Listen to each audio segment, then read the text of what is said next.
The next thing I demonstrate in my book, Learn Scala 3 the Fast Way, is something called expression-oriented programming. As I learned, this is a really important topic because it leads to better programming techniques. In general, the more you can write expressions instead of statements, I found that my code is easier to read, write, and test. And the first part of this learning process is learning the difference between statements and expressions.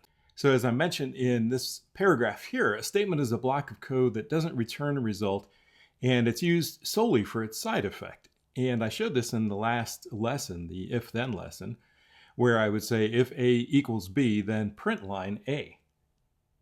And so this is a statement because it's used solely for the side effect of printing to standard output.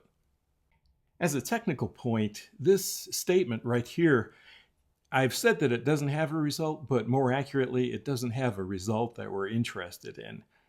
A statement like this in Scala has the unit return type, and that's like void in other programming languages like Java. It basically means that because it's printing the standard out, we aren't interested in the return type or the return value.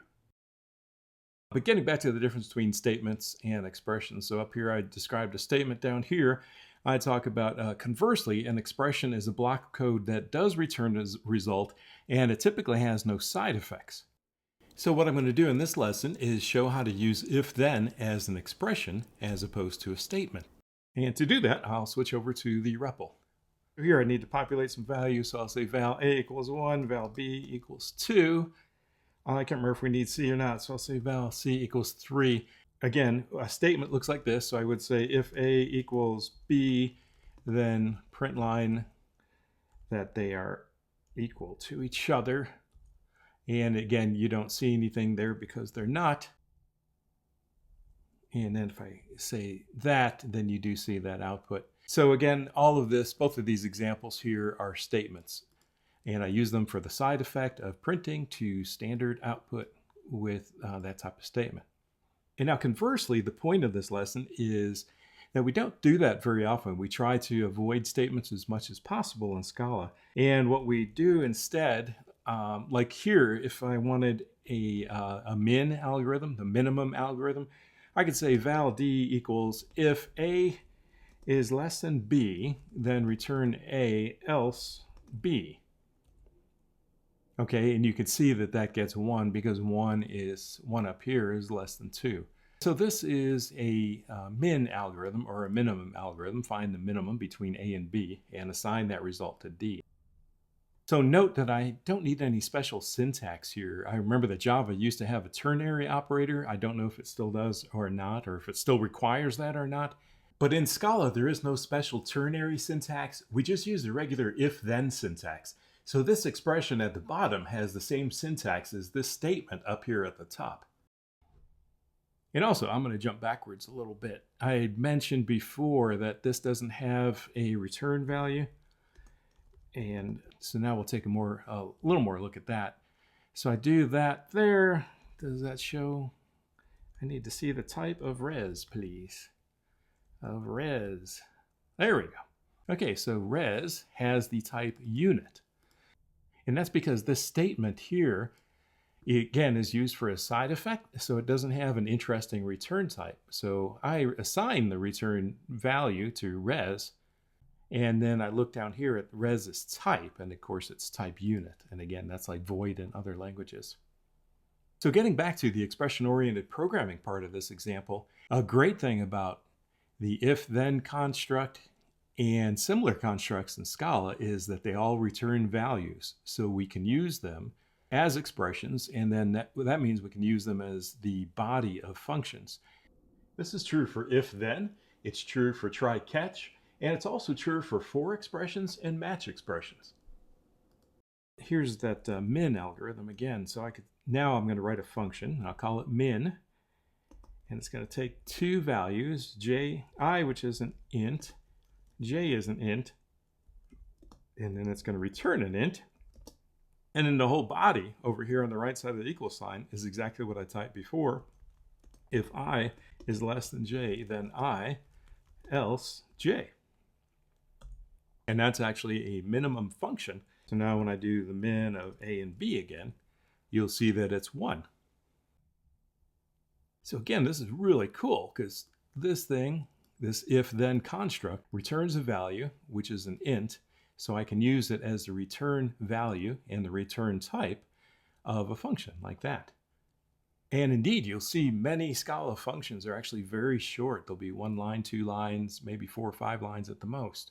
And that's due in part to most of your code consisting of expressions.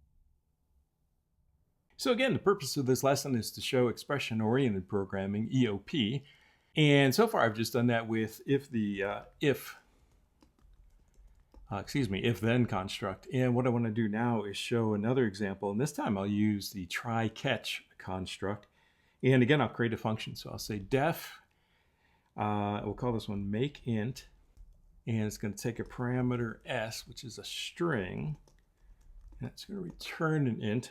And I haven't discussed functions too much yet, but the def keyword is what we use to create a function. And this one has the function name make int. It takes a single parameter, which I'm naming s here, and that parameter has the type string. And then this function returns an int when it's done. So now on the right side of the equal sign, I need to enter the function body. And I can do that down here on a separate line. So I can say try. And so I'm going to try to do, I think it's called toInt. Yes. So toInt is a function that you can call on a string. So I'm going to call that, and the problem with it is that it can throw an exception. So I need to make sure I catch that exception. And for our purposes, I'm just going to say catch case E as an exception. And when that exception happens, return 0. So if this succeeds here and I get a string that can be converted to an int, the return value will come from here. Otherwise, if toInt throws an exception, the control will come down here, and then 0 will be the result of this function. So that's our function, and now I can show make int. So if I give it a valid thing that it can convert, we get that. So make int returns a 0, and if I give it a 1, it'll return a 1. And then if I give it, spell it out like that and try to convert that, that converts this to 0. So you can see there's actually a flaw in this design, but you get a string here that the algorithm, that toInt can't convert. So it comes down here and throws this exception and returns a 0. And if that's not too obvious, then what I could do is come back here, print line, and I think I just print the exception. If that doesn't work, I can come back and fix that. So now what this will do is when you get an exception, it'll print the exception, then return 0. So hopefully that'll work. Whoops. And then we come back here. So you can see here, this throws a number format exception. So that's actually what I should have used right there instead of the general exception. But I couldn't remember what it was throwing at the time, so I just used exception there. But again, more correct thing to do would be to use that here. So I call it with that value. It throws a number format exception, which you see there, and then it yields a 0. So I'm getting into a lot of side topics here, but the most important thing I'm trying to show is that this try-catch syntax right here is an expression, and it returns a value. And very specifically, this one returns an int, so I can use the return value of this block of code right here as the return value of my function. And so that showed how to use try-catch as an expression that returns a value. And one more thing I could do here, let's go ahead and clear that, is I can write another function. So I don't know if you ever happen to use the Perl programming language, but in Perl they have a unique concept where it can take these different values and convert these things into true and false. So it takes all kinds of different values and returns them as true and false. So I'm going to take A, and I'm going to call it a matchable type. And then this is going to return a Boolean. So again, this is a function, and you define a function with the def keyword. The function name is true. My function here takes one parameter. I'm giving it the name A here, and I'm saying the type, the incoming type has to be matchable. And this is actually very high up on the Scala tree. Way up at the top, I'll type this over here, way up at the top, there's the any type, and then just beneath that is matchable. So in Scala 3, we're supposed to match on matchable. So I am saying basically I will take almost any type in the Scala universe right here as an input parameter, and then I will convert that to a Boolean. And the way you can do this in Scala is with a match expression. So I haven't really shown match expressions yet, but you basically just say variable name match, and then come down here, and you define the cases that you want.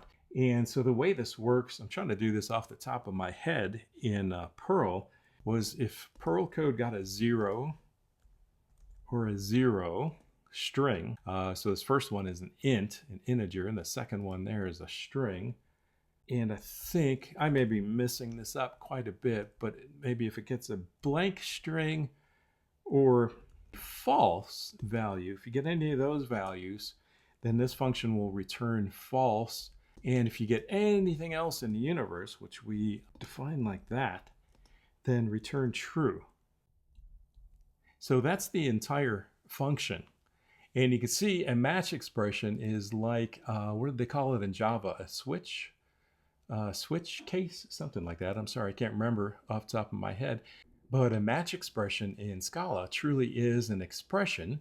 And this shows the syntax. So you make as many cases here as you need to return the values that you need. So in this first case here, I'm saying take any of these values, the int 0, a string 0, an empty string, or a Boolean false. And when you get any of those four things, go ahead and return false.